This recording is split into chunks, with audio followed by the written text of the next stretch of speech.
Hello friends, तो हम neuro anatomy के एमसीक्यूज़ कर रहे थे। तो नेक्स्ट एमसीक्यूज़ है, patient has excruciating right leg pain, anterolateral right leg cordotomy was performed, which tract was involved. तो पेशेंट को राइट लेग में पेन था और उसके राइट लेग की एंटीरोलेटरल कॉर्डोटोमी परफॉर्म किया गया है। तो कौन सा हमारे पास ट्रैक इन्वॉल्व है। अब इसमें देखिए, मैंने आपको बताया था हमेशा जो हमारे पास लेटरल ट्रैक होता है, एंटीरोलेटरल ट्रैक या एंटीरोलेटरल स्पाइनोथैलेमिक ट्रैक, वो हमेशा कंट्रालेटरल साइड ऑफ द बॉडी के सेंसेशन को कैरी कर रहा होता है। तो अगर राइट लेग में हमारे पास पेन है बहुत ज़्यादा, तो राइट लेग के पेन की सेंसेशन को कौन कैरी कर रहा है? Left lateral spinothalamic track. ठीक है, तो इस वजह से हमारे पास क्या है कि राइट लेग कॉर्डोटोमी, एंटीरोलेटरल राइट लेग में जो पेन था, तो फिर हमने कॉर्डोटोमी किया। कॉर्डोटोमी में मतलब तो हमने ये अभी हमसे पूछ रहा है कि कौन सा ट्रैक इन्वॉल्व था, तो लेफ़्ट साइड का। राइट लेग में अगर पेन है तो लेफ़्ट लेटरल स्पाइनोथैलेमिक ट्रैक होगा, अगर लेफ़्ट में पेन है तो right lateral spinothalamic track involve होगा, क्योंकि पेन को कैरी कर रहा था कौन? पेन और टेम्परेचर को लेटरल स्पाइनोथैलेमिक ट्रैक, और वो भी contralateral side of the body के पेन को। एंटीरियर जो स्पाइनोथैलेमिक ट्रैक है वो फिर क्रूड टच को, वो भी contralateral side of the body के सेंसेशन को कैरी कर रहा होता है। अच्छा, patient after RTA having sacral region of spinal cord damage which has which affect. अब पेशेंट का आरटीए हुआ, उसकी वजह से सैक्रल रीजन जो है स्पाइनल कॉर्ड का वो डैमेज हुआ, तो हमारे पास क्या होगा? ये हमने पहले भी टॉपिक में पढ़ा हुआ था कि एक होता है सैक्रल सेगमेंट को डैमेज, एक होता है सैक्रल सेगमेंट से upper part of the lumbar area को डैमेज। तो अगर सैक्रल रीजन में डैमेज होगा स्पाइनल कॉर्ड, तो उसकी वजह से जो ब्लेडर होगा वो ऑटोनोमस हो जाएगा। अब यहाँ पर देखें, इसका आंसर है bladder injury, spastic bladder, detrusor muscle injury, autonomous bladder. तो ऑटोनोमस ब्लेडर है। यहाँ पर नीचे एक्सप्लेनेशन दिया हुआ है, इसको थोड़ा सा पढ़ लेते हैं कि अगर इंजरी होगा अबव सैक्रल सेगमेंट, तो अबव सैक्रल सेगमेंट क्या होता है? सिंपैथेटिक नर्व्स डैमेज होते हैं। जब सिंपैथेटिक नर्व्स डैमेज होंगे तो फिर क्या होगा? स्पास्टिक ब्लेडर, ब्लेडर में स्पाज्म बहुत ज़्यादा होगा। ऑटोमेटिक ब्लेडर मतलब खुद ब खुद मैक्चुरेशन, खुद ब खुद कंट्रैक्ट होगा, मैक्चुरेशन होगी। अर्ज इनकॉन्टिनेंस होगी, मतलब थोड़ा सा बंदा जब पानी पिएगा ब्लेडर में थोड़ी सी यूरिन हमारे पास स्टोर होगी, तो हमारे पास क्या है? ब्लेडर, क्योंकि स्पास्टिक है उसमें कंट्रैक्शन स्टार्ट हो जाएंगे और हमारे पास क्या है? बंदे को यूरिनेशन मैक्चुरेशन आएगी। तो बार बार हर 5 मिनट बाद उसको वॉशरूम जाना पड़ेगा। इसको कहते हैं अर्ज इनकॉन्टिनेंस, अर्जेंसी में उसको यूरिनेशन आएगी, कंट्रोल नहीं कर पाएगा क्योंकि स्पाज्म में ब्लैडर में पहले से। लेकिन अगर सैक्रल सेगमेंट के ऊपर हमारे पास क्या है? डैमेज होगा, तो वहाँ पर सैक्रल सेगमेंट में पैरासिम्पैथेटिक डैमेज नर्व्स होते हैं।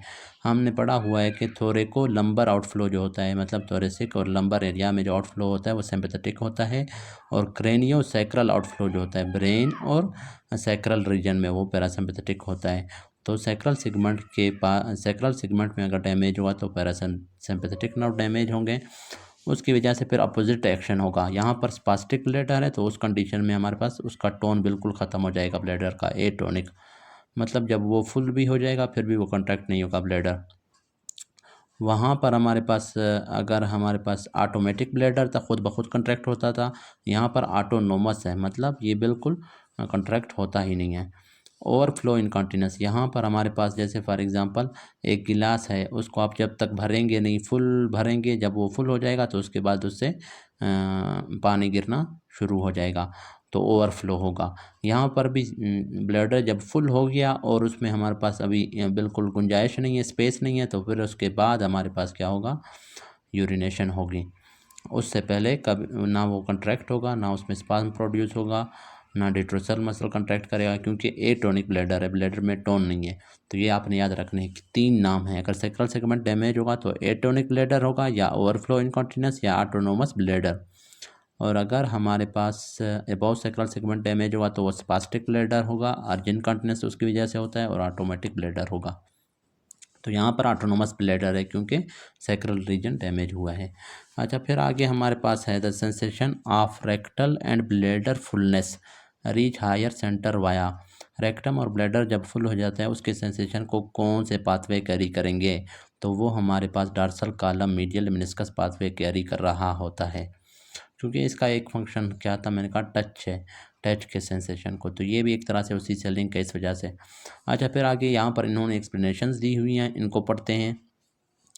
पेन सेंसेशन, अगर ब्लैडर के पेन, मैंने आपको बताया था लेटरल स्पाइनोथैलेमिक ट्रैक का काम है पेन को कैरी करना, तो ब्लैडर से पेन सेंसेशन को कौन कैरी करता है, लेटरल स्पाइनोथैलेमिक ट्रैक।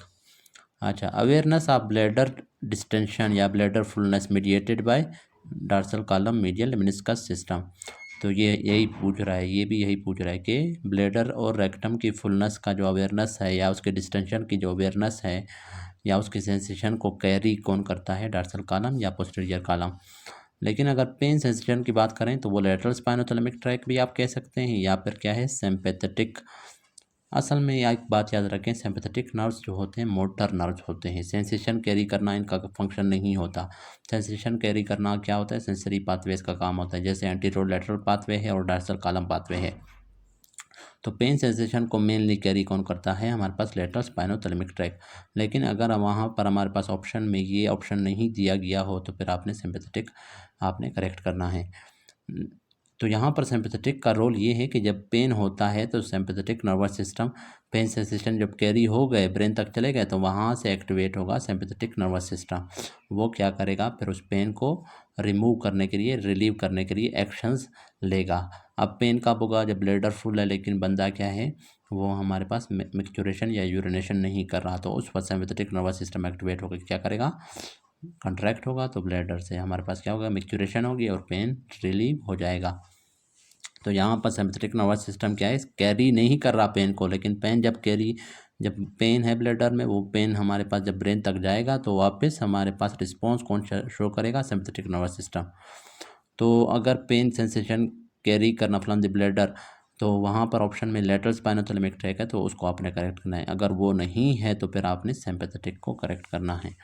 फिर है distension of rectum carried bye, अब रेक्टम का जो डिस्टेंशन है उसको कौन कैरी करता है, पैरासिम्पैथेटिक। अब ये भी कैरी नहीं है, असल में कैरी हमारे पास वही कौन करेगा, डॉर्सल कॉलम। लेकिन यहाँ पर हमारे पास क्या है, जब रिस्पॉन्स होगा ब्रेन तक, सेंसेशन चले गए, ब्रेन से वापस सेंसेशन आएंगे जब मोटर नर्व्स के ज़रिए, तो वहाँ पर पैरासिम्पैथेटिक नर्व्स क्या करेंगे, उस रेक्टम को क्या करेंगे, डिस्टेंट करेंगे। तो रेक्टम को डिस्टेंट कौन करवा रहा है, पैरासिम्पैथेटिक, लेकिन सेंसेशन कौन कैरी कर रहा था, dorsal column. Pain of rectum carried bye, अच्छा रेक्टम का जो पेन है उसको फिर कौन कैरी कर रहा है, सिंपैथेटिक एंड पैरासिम्पैथेटिक। ये कैरी नहीं कर रहे होते हैं, असल में पेन के नतीजे में सिंपैथेटिक पैरासिम्पैथेटिक नर्वस सिस्टम दोनों एक्टिवेट होते हैं और वो उस पेन को रिलीव करने की कोशिश करते हैं। फिर हमारे पास नेक्स्ट है proximal muscle tone depends upon which track. अब प्रोक्सिमल मसल्स जो होते हैं, यहाँ पर हम लोग लोअर लिम्ब के प्रोक्सिमल मसल्स की बात कर रहे हैं। प्रोक्सिमल मसल को आप फ्लेक्सर मसल्स भी कह सकते हैं। अब प्रोक्सिमल मसल्स को हमारे पास जो टोन है उसको कौन मेंटेन कर रहा होता है, र्यूब्रोस्पाइनल ट्रैक। र्यूब्रोस्पाइनल मैंने पहले भी आपको बताया था कि ये red nucleus of the mid brain से आ रहे होते हैं, ये ट्रैक स्पाइनल कार्ड में आके एंड होते हैं। इनका अपर मोटर न्यूरॉन और लोअर मोटर न्यूरॉन फिर स्पाइनल कार्ड से निकल रहा होता है। तो ये प्रोक्सिमल मसल्स का या फ्लेक्सर मसल्स जो होते हैं थाई के, उनको हमारे पास उनके टोन को भी कंट्रोल कर रहा होता है कौन, र्यूब्रोस्पाइनल ट्रैक, और साथ में उनकी फ्लेक्शन भी। तो यहाँ पर ये भी आ सकता है कि फ्लेक्सर मसल की टोन को कौन हमारे पास कौन सा ट्रैक, र्यूब्रोस्पाइनल। तो प्रोक्सिमल मसल हो चाहे फ्लेक्सर मसल का टोन हो, या फिर ये आ सकता है कि प्रोक्सिमल मसल की फ्लेक्शन या फ्लेक्सर मसल की फ्लेक्शन, तो वो ये सारी चीज़ें कौन करवा रहा होता है, र्यूब्रोस्पाइनल करवा रहा होता है। अब फ्लेक्सर मसल जो होते हैं उनको हम कहते हैं ग्रेविटी मसल्स, कि ये ग्रेविटी को हमारे पास ग्रेविटी के साथ फंक्शन कर रहे होते हैं। जो एक्सटेंसर होते हैं जो बैक ऑफ द हिप पे होते हैं, हिप के ऊपर जो होते हैं, जैसे ग्लूटियस मैक्सिमस है, मीडियस है, मिनिमस है, उनको एक्सटेंसर मसल कहते हैं, क्योंकि वो लेग्स को एक्सटेंड करते हैं और वो एंटी ग्रेविटी, वो ग्रेविटी के अगेंस्ट फंक्शन कर रहे होते हैं। तो उनको हमारे पास क्या है, कौन कंट्रोल कर रहा होता है, वेस्टिबुलोस्पाइनल एंड पोंटो रेटिकुलर। तो फ्लेक्सर मसल को र्यूब्रोस्पाइनल एंड मेडुलो रेटिकुलर, और एक्सटेंसर मसल्स जो कि स्टैंडिंग में हेल्प कर रहे होते हैं, उनको हमारे पास कौन कंट्रोल कर रहा होता है, वेस्टिबुलोस्पाइनल, मतलब वेस्टिबुलर न्यूक्लियस ऑफ न्यूक्लियस जो होता है, जो मेडुला में भी होता है, पोंस के लोअर पार्ट में भी होता है, सुपीरियर और लोअर वेस्टिबुलर न्यूक्लियाई होते हैं। तो वहाँ से ये पाथवेज जा रहे होते हैं स्पाइनल कॉर्ड तक, उसको कहते हैं वेस्टिबुलर स्पाइनल ट्रैक। और पोंटर रेटिकुलर पोन से जा रहे होते हैं रेटिकुलर फॉर्मेशन के पास। तो ये दोनों कंट्रोल कर रहे होते हैं एक्सटेंसर मसल की हेल्प कर रहे होते हैं, एंटी ग्रेविटी मसल्स की हेल्प कर रहे होते हैं। ये आपने याद करने ही इंपॉर्टेंट चीज़ें हैं। फिर है medial lemniscus is formed bye. Medial lemniscus को कौन बना रहा होता है? न्यूक्लियस ग्रेसिलस है, डार्सल रूट गैंग्लियन है, न्यूक्लियस ग्रेसिलस एंड क्यूनिएटस है, न्यूक्लियस क्यूनिएटस है, पोंटाइन न्यूक्लियस है। तो सी है न्यूक्लियस ग्रेसिलस एंड क्यूनिएटस। ये मैंने आपको डिटेल से पढ़ाया था असेंडिंग पाथवेज में, दोबारा भी आपको समझा देता हूँ। फॉर एग्जांपल ये था ना, ये हमारे पास स्पाइनल कॉर्ड था, ये स्पाइनल कॉर्ड है हमारे पास, ये डार्सल हार्न है, और ये हमारे पास क्या है? Ventral horn. ठीक है, ये डार्सल हार्न है, ठीक है, ये वाले, और ये हमारे पास क्या है? वेंट्रल हार्न है। अब हमारे पास जो ये डार्सल हार्न होते हैं, डार्सल हार्न में हमारे पास मैंने आपको बताया था हमेशा क्या होते हैं? सेंसरी नर्व्स इंटर हो रहे होते हैं, सेंसरी फाइबर्स। और वेंट्रल हार्न से क्या है? मोटर फाइबर्स निकल रहे होते हैं। ये दोनों आपस में जब मिलते हैं तो क्या बनाते हैं? एक नर्व बनाते हैं, जिसको हम ट्रंक भी बोल रहे होते हैं, या स्पाइनल नर्व। अब ये वाला जो है ये स्पाइनल नर्व है सारा, ठीक है, इसमें सारे फाइबर्स जा रहे होते हैं। ये एक स्पाइनल नर्व है, ये मज़ीद फिर डिवाइड हो जाता है पोस्टीरियर रेमस में, एंटीरियर रेमस में। तो हमारे पास जो डार्सल हमारे पास कॉलम होता है, तो न्यूक्लियस ग्रेसिलस और क्यूनिएटस के बारे में पढ़ रहे हैं डार्सल कॉलम के। तो यहाँ से ये जो सेंसरी नर्व होते हैं जो डार्सल कॉलम के, उसका फंक्शन क्या होता है? किस किस चीज़ को कैरी कर रहा होता है? फाइन टच को, वाइब्रेशन को, position of sense of position को, और प्रोप्रियोसेप्शन को, इन सब को कैरी कर रहा होता है कौन? Dorsal column. Fine touch, vibration, sense of position and proprioception, इन सब को कैरी कर रहा होता है कौन? डार्सल कॉलम या posterior column medial lemniscus system. तो उनका फर्स्ट आर्डर न्यूरॉन आ रहा है कहाँ से? रिसेप्टर से। रिसेप्टर से आके वो हमारे पास जब आ गया स्पाइनल कॉर्ड के अंदर एंटर होगा, और यहाँ से ये डार्सली इस तरह से अपवर्ड मूव करेगा, करेगा कहाँ पे जाएगा? मेडुला में। अब मेडुला में हमारे पास क्या है? ये फॉर एग्जांपल मेडुला ऑब्लोंगेटा है। मेडुला के लोअर पार्ट में यहाँ पर न्यूक्लियस प्रेजेंट होता है, एक ये है, एक हमारे पास ये है, और दो इस तरफ होते हैं। ये जो दरमियान वाले हैं इनको कहते हैं न्यूक्लियस ग्रेसिलस, और ये साइड वाले जो होते हैं इनको कहते हैं न्यूक्लियस क्यूनिएटस। तो इनमें सेकंड आर्डर, ये फर्स्ट आर्डर न्यूरॉन एंड हो गया, यहाँ पर सेकंड आर्डर न्यूरॉन्स के सेल बॉडीज इन न्यूक्लियस में प्रेजेंट होंगे। और ये जो पाथवे हैं, ये जो पाथवे आ रहे होंगे, ये यहाँ पे भी आ रहे हैं, इस न्यूक्लियस के भी पास भी आ रहे हैं, इनको हम कहते हैं, ये जो दरमियान वाला है इसको कहते हैं फेसिकुलस ग्रेसिलस, क्योंकि ये ग्रेसिलस न्यूक्लियस के पास जा रहे होते हैं। और जो लेटरली होते हैं वो होता है फेसिकुलस क्यूनिएटस, और न्यूक्लियस क्यूनिएटस के पास जा रहे होते हैं। तो ये इस चीज़ की बात कर रहा है कि हमारे पास मीडियल लेमिनिस्कस को कौन बनाता है? न्यूक्लियस ग्रेसिलस है और न्यूक्लियस क्यूनिएटस, क्योंकि इनसे जो फाइबर्स निकलते हैं सेकेंड आर्डर न्यूरॉन, वो अपोजिट साइड को क्रॉस कर रहे होते हैं, ये वाले उस तरफ और ये वाले इस तरफ। और ये जो फाइबर्स क्रॉस हो गए इनको कहते हैं इंटरनल आर्कुएट फाइबर्स, और इसके नतीजे में ऊपर जो फाइबर्स बनेंगे, ये फाइबर्स जो बन गए ये और ये, इसको हम नाम देते हैं मीडियल लेमिनिस्कस। ये एक मीडियल लेमिनिस्कस है, ये राइट साइड का है, ये लेफ्ट का है। तो मीडियल लेमिनिस्कस को किसने बनाया? फाइबर्स जो निकल रहे होते हैं न्यूक्लियस ग्रेसिलस और क्यूनिएटस से, वो बना रहे होते हैं मीडियल लेमिनिस्कस को। तो ये आपको समझ आ गई होगी। तो यही बात वो पूछ रहा था कि medial lemniscus is formed by fibers of nucleus gracilis and cuneatus. और वो कौन से कुछ एमसीक्यूज में इस तरह से आता है कि medial lemniscus is formed bye, ये न्यूक्लियस ग्रेसिलस और क्यूनिएटस की बजाय क्या दिया होता है? Internal arcuate fibres. तो वो आपने करेक्ट करना है, क्योंकि यहाँ पर ये जो फाइबर्स निकल रहे हैं, ये ग्रेसिलस है और ये क्यूनिएटस, इनसे जो फाइबर्स निकल रहे हैं वो क्रॉस कर रहे हैं अपोजिट साइड पे, और इस साइड के जो न्यूक्लियस से निकल रहे हैं वो अपोजिट साइड पे। अब ये जो क्रॉसिंग फाइबर्स हैं इनको हम नाम दे देते हैं इंटरनल आर्कुएट फाइबर्स। तो अगर ऑप्शन में इंटरनल आर्कुएट फाइबर्स था तो उसको करेक्ट करना है, अगर वो नहीं है तो न्यूक्लियस ग्रेसिलस एंड क्यूनिएटस। फिर अगला है, अ पेशेंट प्रेजेंटेड विद अच्छा after severe trauma to spinal cord, patient having loss of all sensation bilaterally. अब अगर तमाम सेंसेशन दोनों तरफ लॉस हो जाएं एक्सीडेंट के बाद, तो जाहिर सी बात है इसका मतलब पूरे स्पाइनल कॉर्ड को डैमेज हुआ है, उसको कहते हैं कंप्लीट कॉर्ड ट्रांसेक्शन। ठीक है, ब्राउन सेक्वार्ड सिंड्रोम में half of the spinal cord damage होता है, मतलब उसका राइट हाफ डैमेज होता है या लेफ्ट हाफ। और सेरेंजोमिलिया में central part of spinal cord जो है डैमेज होता है, क्योंकि स्पाइनल कैनाल जो होता है उस स्पाइनल के लाल हमारे पास क्या होता है, डायलेट होना स्टार्ट हो जाता है। तो सेंटर से हमारे पास स्पाइनल कार्ड डैमेज होना स्टार्ट होता है सेरेंगोमिलिया में। कंप्लीट कार्ड ट्रांसेक्शन में मतलब स्पाइनल कार्ड कट किया, ये फॉर एग्जांपल हमारे पास क्या है, स्पाइनल कार्ड है, ये बिल्कुल इस तरह सारा कट गया, तो इसको कहते हैं कंप्लीट कार्ड ट्रांसेक्शन। इसमें bilaterally loss of all sensations होते हैं। अच्छा, patient presented with paralysis of right limb and right lower face along with homonymous hemianopia lesion present in which of the following.